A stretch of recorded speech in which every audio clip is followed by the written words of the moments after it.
I'm Ty Burr. I'm not Wesley Morris. He's Mark Feeney. He's my horrible boss. And today we're going to talk about horrible bosses. I can crush you anytime I want. We've got three heroes, all working stiffs with horrible bosses. You've got Jason Bateman, Jason Sudeikis, sorry I was mixing up my Jasons there, and Charlie Day. And they are oppressed by their bosses, who are played by, respectively, here, you take it, horrible boss. I literally am his boss this week. The horrible part, that's between him and his conscience. Jason Bateman's boss is Kevin Spacey, doing his swimming with sharks routine again. And no more. And a lot less, perhaps. Jason Sudeikis' boss is an extremely funny Colin Farrell with a comb-over. With a comb-over and this weird prosthetic head. Yeah, it's the best thing in the movie. Easily.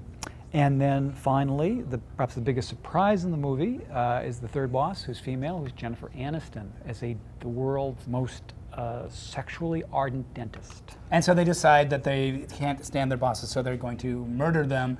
And then in comes a quasi-hitman played by Jamie Foxx, who's actually pretty funny. And complications ensue. You and I were kind of on the same page with this one. I mean, I think this is going to be a semi-sizable hit. The audience seemed to enjoy it, but I was getting nothing, absolutely nothing out of it. It's very much of the school of the Hangover, but I'm not a Hangover fan, but at least the Hangover has a lot of cleverness to it and some good lines. This just is kind of mean and cranky and nonsensical. I mean, granted, it's a summer comedy. You're not going in looking for logic, but you want the situation and the characters to have some remote bearing to the way human beings actually behave and talk. And there is none of that here. The Jennifer Aniston character makes no sense.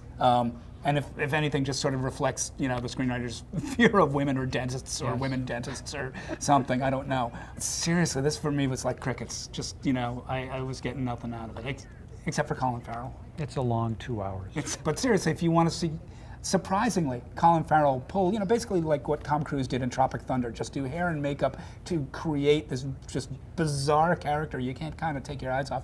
We'll wait till it comes out on demand. That's Horrible Bosses. It's a pretty horrible movie. I'm Ty Burr. I'm Mark Feeney.